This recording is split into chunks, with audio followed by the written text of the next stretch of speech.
Hello, everybody, and welcome to our channel. I'm Mark. And I'm Rob. And today we're going to talk about whether or not Hannah Hidalgo, Flau'jae Johnson, and Tania Latson are stealing the thunder from JuJu Watkins and Paige Beckers.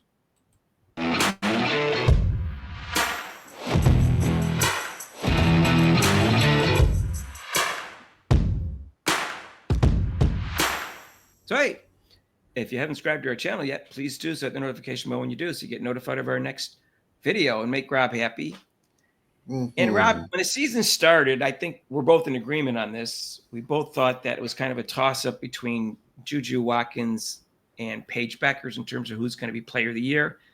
We both said that Paige Beckers was at the end of the last year was a little bit better than JuJu Watkins, but JuJu Watkins was only a freshman, so she's more likely to improve more.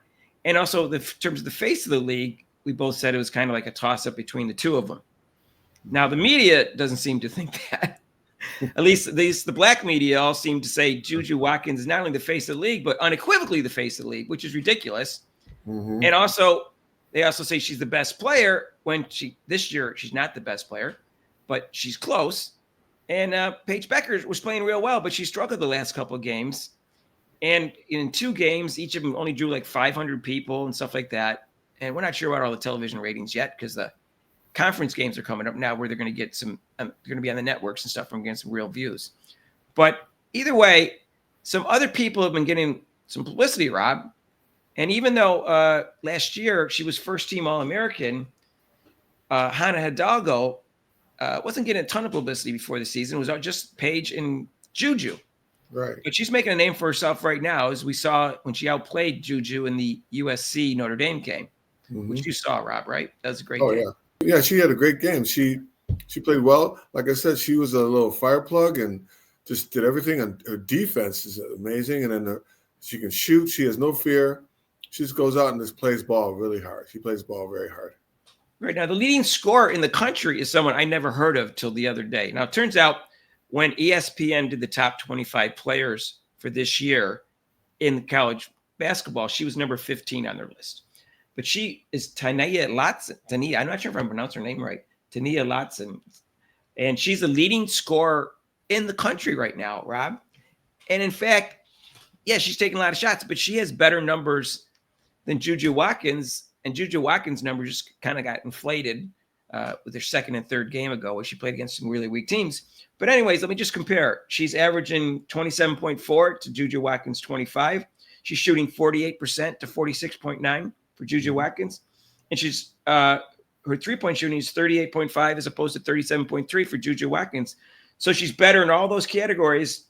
And JuJu Watkins has more rebounds, 5.8 to 5. But guess what? More assists by Tania Latson, 4.1, and steals is 2.2. And actually, JuJu Watkins. What school does she go to, Mark? Pardon me? She goes to Florida State. She's at Florida State. She's a junior at Florida State. She's played, I guess people didn't really know who she was because her scoring is up like 6 points. Like she averaged 21 points last year.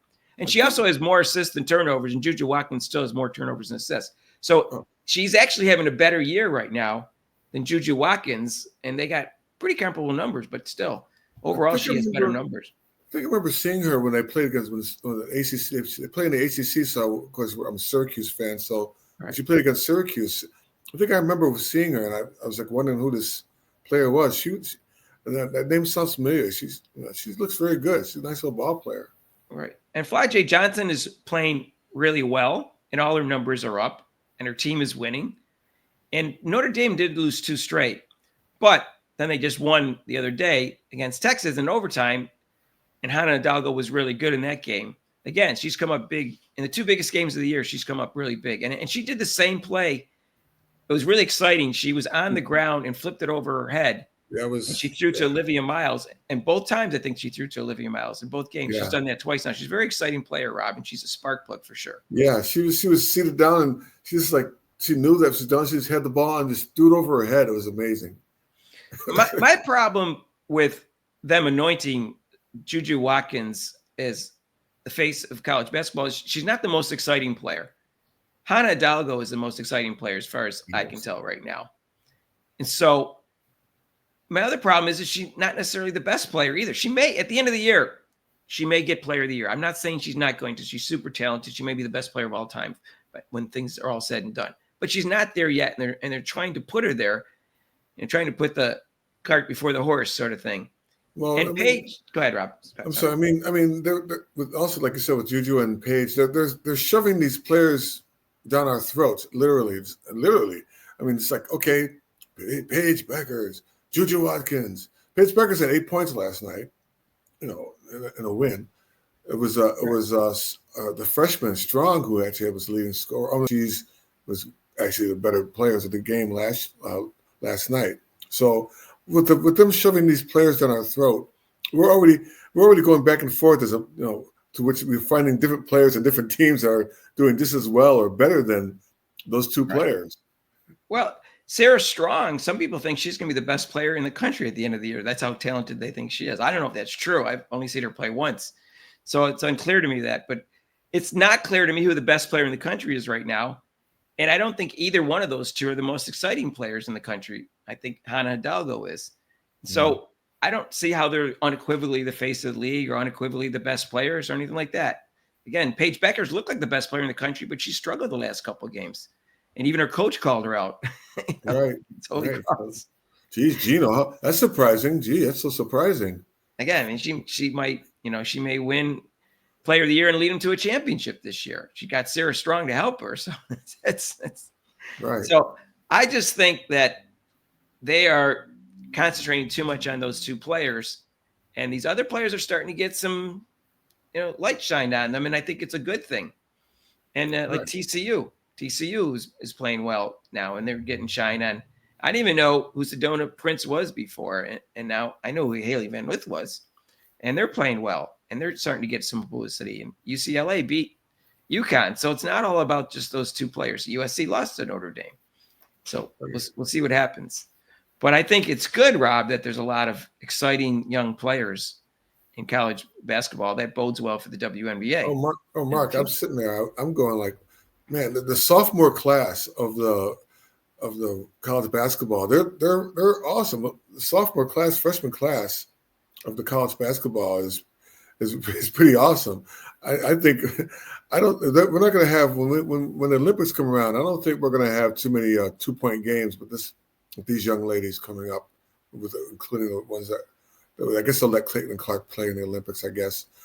But if they allowed her play, Rob will win.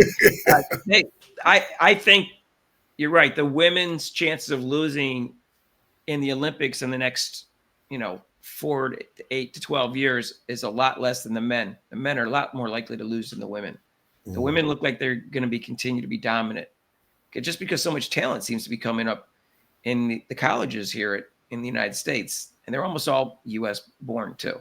Right. So we'll see what happens. But I think some of the spotlight is being stolen by them gradually by these other players, which is good because you don't want to just concentrate on one or two players. But I just wish they'd quit trying to shove the two players down our throats. Let them play and grow organically, which is what I always keep saying to them.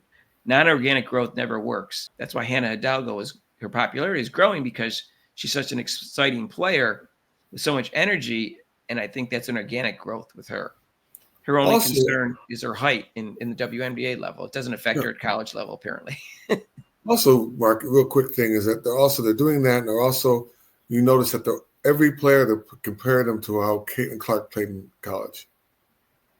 Every player. Caitlin Clark, she's going to break her record. I compare her to Caitlin Clark. I'm like, well, so if she wasn't that good, why are people still comparing them to her? Well, she got a participation trophy, Rob, remember? Oh, that's right. That's right. I forgot about that. We'll see. And because of what they kept saying about championships last year, I think these players feel pressure on them come tournament time to win a championship if they're a great player. They think it may greatly affect their legacy in college basketball. I don't agree with them, because if you go to a stacked team, I don't think it makes a big difference when you go there. Right. So, but if you lead a non-stacked team to a championship, I think it will affect your champion. And Caitlin Clark almost did that. She got to the finals twice. So we'll see what happens.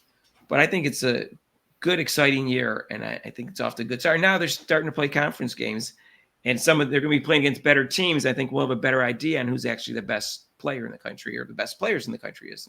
I have no really desire to rank them so early on when they haven't played against some of the stiff competition yet.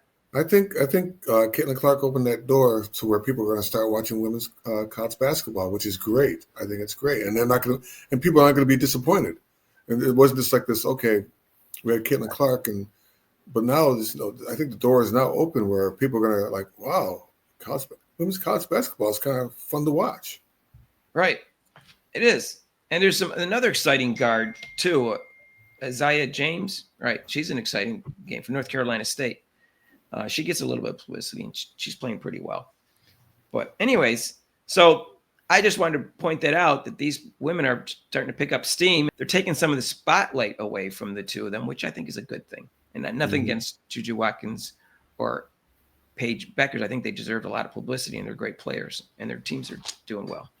So we'll see what happens. Let us know what you think of these other three players, or maybe there's another player that we haven't mentioned that you think is a standout. That you think, obviously we know about the forwards. I was kind of like talking about the guards generally because of those are all guards. So I was trying to compare it with them. But then there's a lot of forwards going on. We all know about Laura Betts too. So anyways, let us know what you guys think. And if you haven't subscribed to our channel yet, what are you waiting for? Make Rob happy. Hit that notification bell when you do so you get notified of our next video. And if you like this video, hit the like button. And also, if you want, you can join us for our live show. Rob will be there tomorrow night. And we can talk about this and other things. And it's 6 to 8 Eastern time, except for major holidays. And if you haven't donated to our channel yet, you can with super chats and super thanks. And there's a link to PayPal. And we'll see you in the next video. Peace out.